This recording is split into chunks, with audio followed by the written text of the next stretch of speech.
Greetings, everyone, and welcome to Anime Night in the Dojo. Today's featured show, Campfire Cooking in Another World with My Absurd Skill, Season 2. Campfire Cooking, Season 2, Episode 2. Welcome back to the dojo. I'm Ryu. That's Age. We're back for more Anime Night in the dojo. And hey, last week we got another new familiar, or not another new one. It was like, what? You got Sui halfway through the season, so it's not like it happened right at the end of the season. Sui had the most, development in the whole season of Season 1 at the end there. They got all kinds of stuff done. So, slimes are genderless, so I gotta keep going with they. But, anyway, we're on the road to deal with the Earth Dragon. That's where we're at. We're probably going to run into the super eccentric elf guy from the OP. I assume he's the guild master that the dwarf guy was talking about.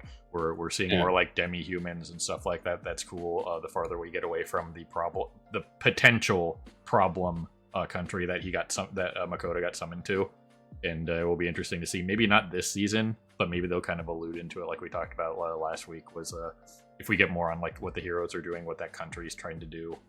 More like slightly more politics stuff, because at a certain point there's already rumors of somebody having a Fenrir as a familiar. So at a certain point Makoto's wanting to fly under the radar is gonna fall apart, because now he has another like reasonably rare familiar in the fact that Dora-chan is like a fairy dragon. I think they called it. They call him a pixie dragon. Pixie dragon, yeah. He's basically just a pseudo-dragon from D&D. Yeah, so still reasonably rare based on what Fel was saying, right? It's not, you don't see a pixie dragon every day, so that's kind of a big deal. So yeah, pseudo-dragons are also very rare. They're just basically a mini dragon that is very intelligent and magic inclined, but has like very little actual physical capabilities, unlike a normal dragon. Yeah, and Besides Fel and Dora-chan, all the crazy stuff that Sui can do, like the healing potion stuff, that's a huge freaking deal. So, at a certain point, he's not going to probably be able to avoid the politics, so it'll be interesting to see what they do with the series. We also got, it's not over there, but the introduction of 2 new gods. Potentially the craft god and like a hunt god or something like that. Maybe the god of death, whatever. So we'll just have to see what their deal is. But he's probably a hunt god, but since he has a lot of like skull imagery and tattoos and stuff like that, he could be a death god as well. Right. So it'll be interesting to see what's up with them, and Makoto just having to make even more offerings and probably have to deal with more blessings that are going to drive him insane. Because that's what we got left on, right? He put on his sleeping outfit, and then all the goddesses were complaining as he went to sleep. Once again, they failed to make his offerings. Yeah, he forgot the offerings. They were all complaining, and then we had the other 2 gods eavesdropping on him. Yeah.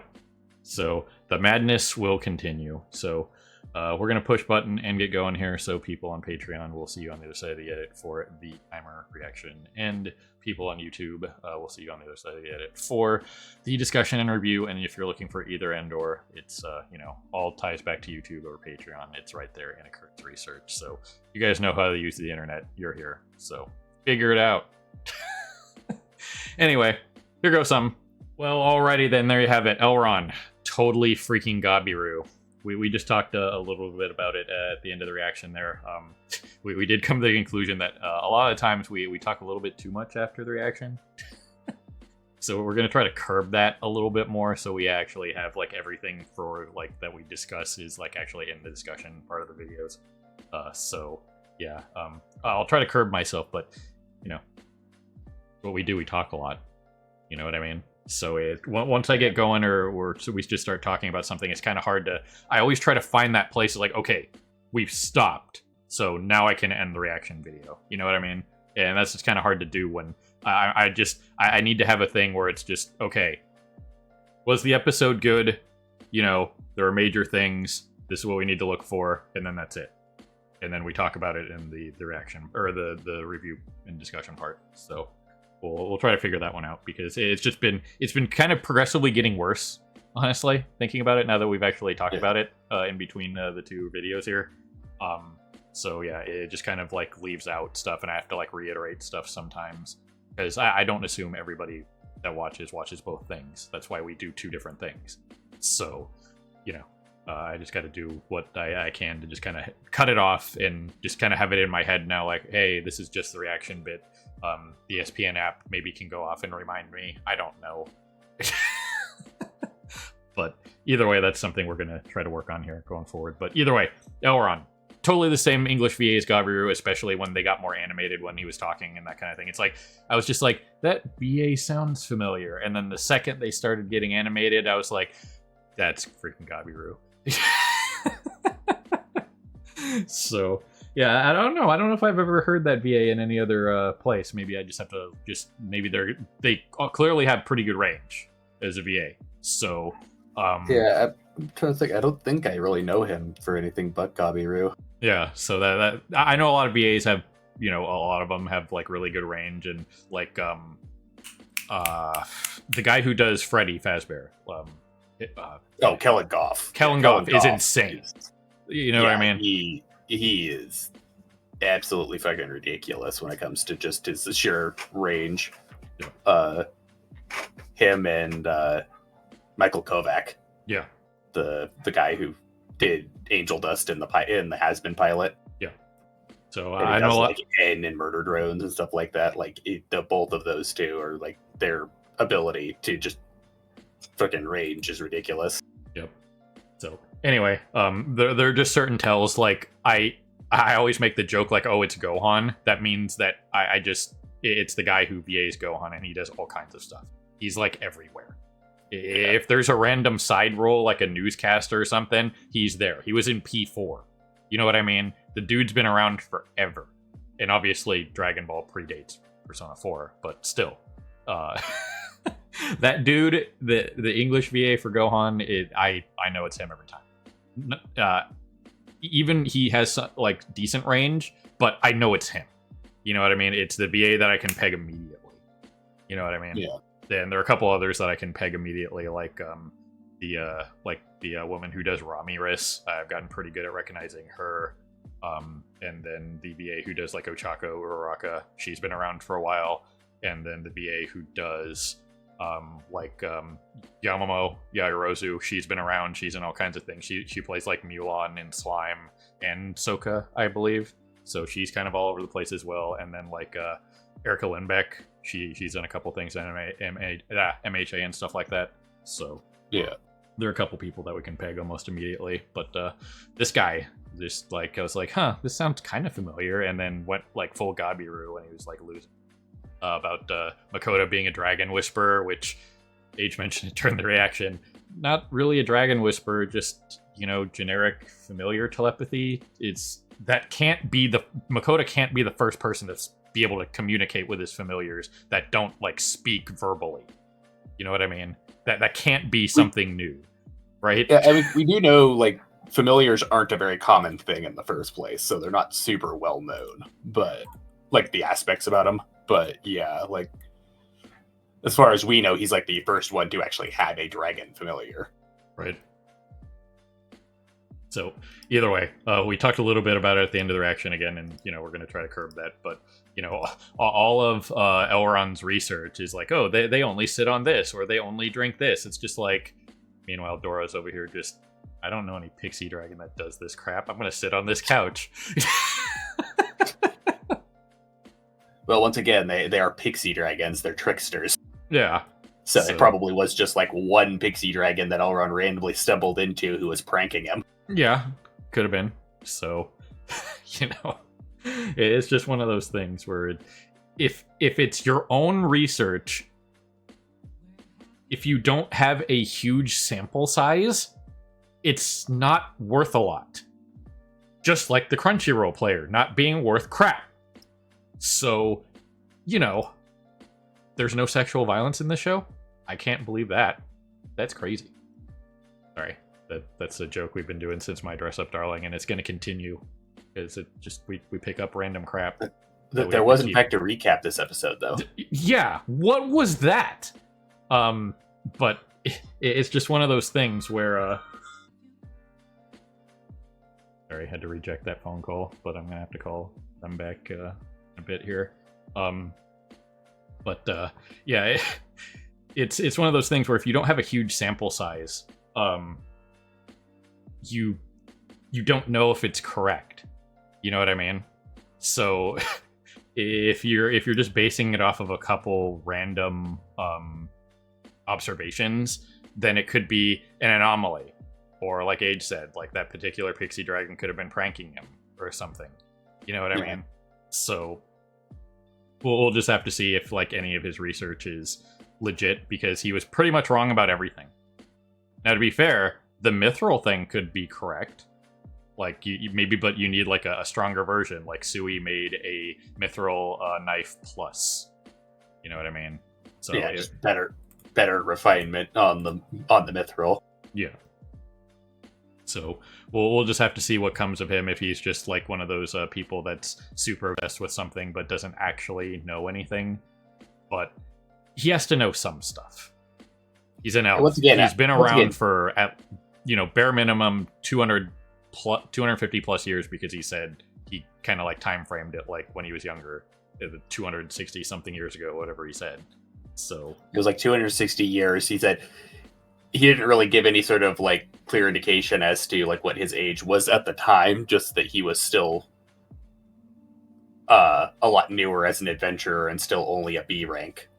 Yeah. At the time. But whereas now he's an S rank and, guildmaster. Yeah, well, in name. Yeah, in name, because the other guy is definitely doing all the actual stuff. The other guy actually runs the guild. He just is the one in the guildmaster position because he's the S rank freaking veteran adventurer. Yeah, but this is probably his day to day. Obviously, we saw all of his shenanigans going on in the OP, so that kind of killed all speculation on whether he wants to kill dragons or just be around them and study them. So that speculation is gone, and we don't have to worry about it ever again. Yeah, based on like the ominous bit we got on the first episode of the dwarf guy staring at Dora, and then frickin' him giving him the look before the OP here. It's like, okay, so it's either he's obsessed with dragons or he wants to kill dragons because he hates them. Right. But yeah, then we actually got the OP, and the OP is pretty damn clear that no, he's just obsessed with dragons. Yep. So there you have it. Well, definitely one hell of a character. Obviously, they alluded to the dungeon in this city, which, typical fantasy setting. A lot of cities are built around dungeons, that kind of thing. We kind of saw that in like I Parry Everything, like why that city was very coveted and stuff like that. Places like Arario, what have you. Yeah, it depends on how the dungeons actually work in the particular world. Whether they're like renewable resources, basically. Yeah. If they are, then they typically have cities built around them because they can just keep sending expeditions in to pull out rare equipment and materials and stuff like that. Yeah. So it'll be interesting to get more on the dungeon, that kind of thing. Once again, the cooking stuff, not really worth mentioning because it's, solid and everything makes sense. And now Makoto has another piece of equipment to cook specialized, vegetable dishes, that kind of thing. So that's cool that they're keeping up with that. But, all the cooking in the show has been spot on. It's there and it's part of it. And unless there's like a random like error that I could point out, there's, it's just the slice of lifey part of the show that's always fun. But it's there, it exists. They ate something different again. There you go. It's not really something we need to overly discuss. But yeah, well, we ran into this with freaking when we watched freaking Food Wars as well. Like I don't have a whole lot to say on the food topic because I hate food. Right. Freaking. I have a lot of appetite issues. I don't really enjoy food very much to begin with, and then I have the messed up throat, makes it even worse. So just in general, food is not really an appealing thing for me most of the time. Right. So that is what it is. But, either way, going forward, we got the other two gods, the God of War, which, I didn't really think that was on the table, but you know. I always kind of forget about Gods of War because Kratos has kind of taken over for that whole area for the past, like decade. So, I mean, yeah, I don't recognize this guy for like what God of War he would be, but I assume he's some more. Based on his look, he looks more like he'd be like some probably more Mayan or Aztec God of War or something like that. Yeah. We have several of the other gods and goddesses that are recognizable pretty easily, like Agni being the god of fire, or Hephaestus being the blacksmith god. Yeah. That was pretty easy, but we'll have to check out his name and see if it's like based in any other like actual mythos or if they just kind of threw a name out there. But most of the other like the goddesses, they're all tied to their element. Their name is based on their element. Like Agni is fire, and I forgot what language. That kind of thing. Agni, I believe, is a Hindi fire demon. Yeah. In mythology. And then, Hephaestus is the Greek god of the forge. Yeah. Ninrir, I don't think is any sort of actual god or mythological being, but the naming convention is very similar to Norn. Yeah. Which Norn is the freaking the Norse god of wind and fortunes and stuff like that. Yeah. And time. Right. So either way, 2 more gods are on the table. They're in his ear. It's kind of funny that their little communication thing looks different than the goddesses. That's kind of an interesting touch that it's literally different. Because they could have just been lazy and just made it all different colors. Obviously, they are all different colors. Hephaestus is orange, and the war gods was purple or something, and then the goddesses they're each respective elemental color. So that's definitely a thing. But now Makoto is definitely piling up the blessings. To be fair, it's really not that big of an issue for him. Freaking basically all it is just a weekly expenditure of money. It's not like he has to actually make the stuff for them or anything. Yeah. So let's talk about that for a second. He probably has enough money right now for a weekly offering to all of them for at least 1,000 years based on the conversion rate to the yen. So he's good with all the money he's already made. Know what I mean? And that's just for their offerings. You know what I mean? While they do ask for kind of a lot, it probably equates to less than 10 silver a week. You know what I mean? And he has thousands of gold at this point.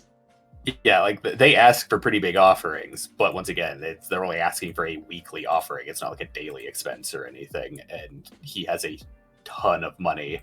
And once again, the stuff that he gets out of remote grocer is very cheap. Yeah. Well, like when he bought the salt and pepper for 5 copper, he got 15 gold for it. You know what I mean? So if he ever really is in dire need of money, which he shouldn't be because this Earth Dragon is probably going to be worth tens of thousands of gold in universe based on all the other stuff he sold. And how much the other guildmaster gave him in the town where they did all the the bull deer and the wyverns and stuff like that. This thing, between all of the other quests he did, and then the 5,000 that he got off of the freaking Mithril Lizard, he's already sitting on 8,000 something, and he's still waiting on the being paid for the rights to the Mithril mine. Yeah, which again, even if he only gets say I don't know, 5% of all proceeds from the mine, that's going to be gigantic.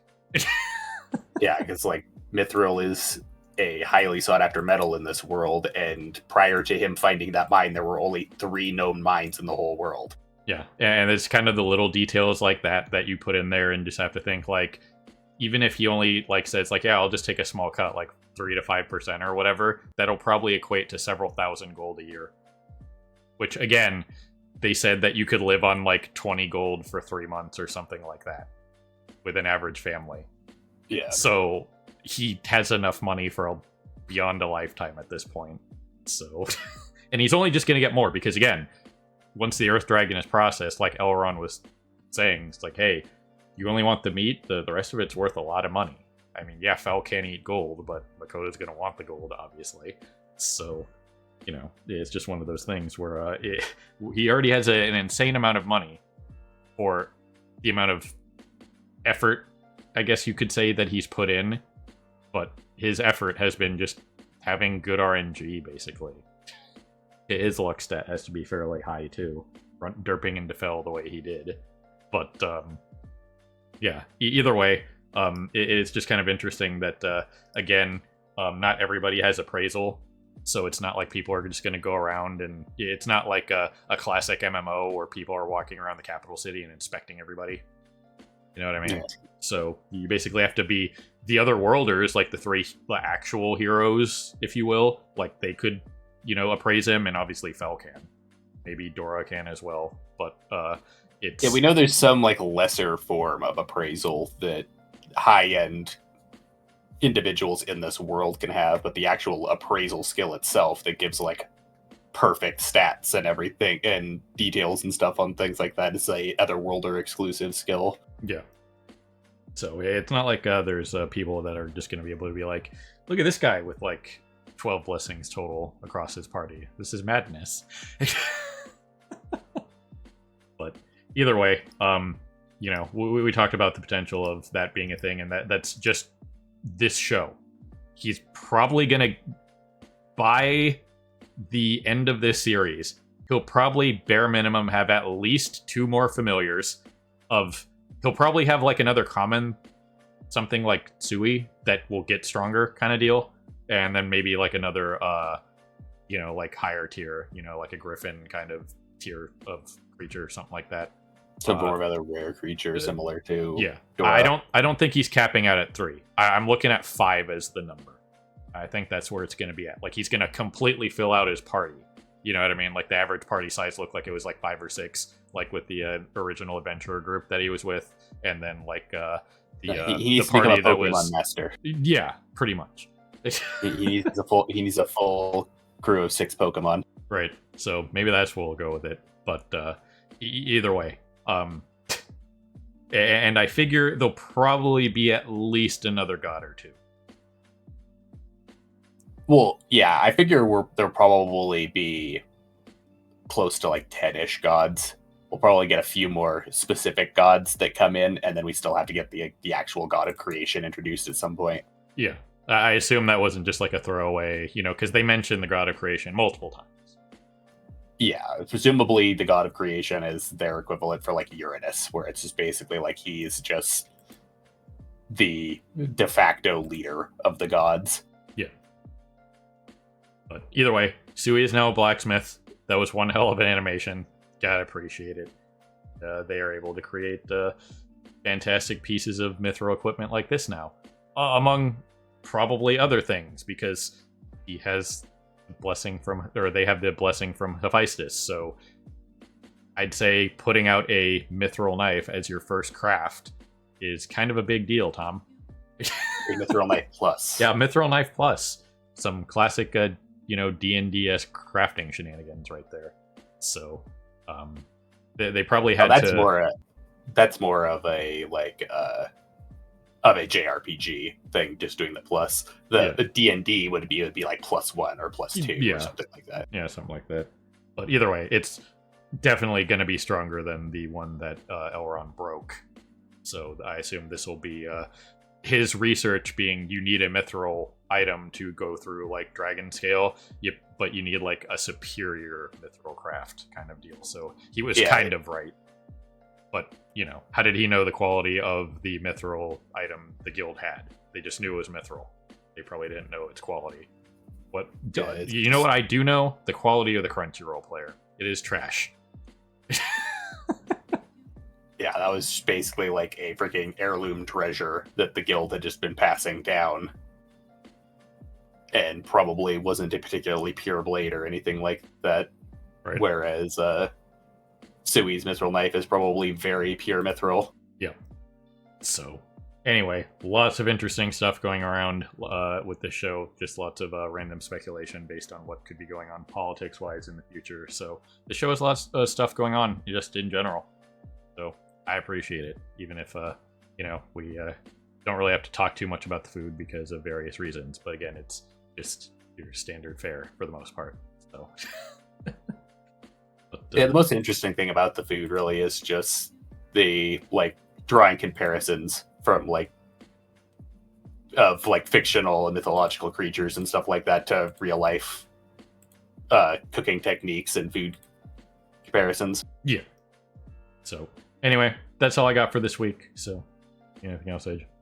The only other thing really was just we're just probably going to keep delaying the dragon thing a bit until next episode. We probably will have to go into the dungeon for something, because clearly Fel has a reason that he wants to go into the dungeon.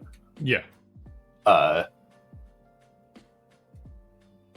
But I imagine that we're just going to keep trying to work on wrapping this up, and then once this little story bit's wrapped up, that we'll go back to the hub town to go deal with the mithril mining rights and stuff like that.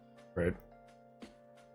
So anyway, well, also not the end goal, but the overarching major goal is to get to the ocean. So they did kind of show that off in the OP and the ED, so I'd assume we'll get to the ocean later in the season, probably the last 4 episodes or something like that. Yeah, that's still the current primary goal of the crew is to go on a seafood beach trip. Yeah, pretty much. So. And at some point or another, we still have to get back to the other heroes. Right. So anyway, this show has more going on than I thought it would. So, I got to give that props. So anyway, ladies and gentlemen, people of YouTube, beyond, however you're watching, as always, we appreciate you stopping by and hanging with us here in the dojo for more Anime Night in the dojo. And this was Campfire Cooking, Season 2, Episode 2. Also, random side note, I'm kind of surprised the entire title of the show fit in the YouTube title. I got it in there last week. I'll just leave it. So, I'm just going to keep calling it verbally Campfire Cooking. We all know what I'm talking about. So, have a good morning, evening, afternoon, whatever it is for you. Have a good one. See you next time. Hey everyone, Victoria here. If you enjoyed the video, please consider pushing those like and subscribe buttons. Your support is greatly appreciated. Thanks again for your time, and we hope to see you again in the future.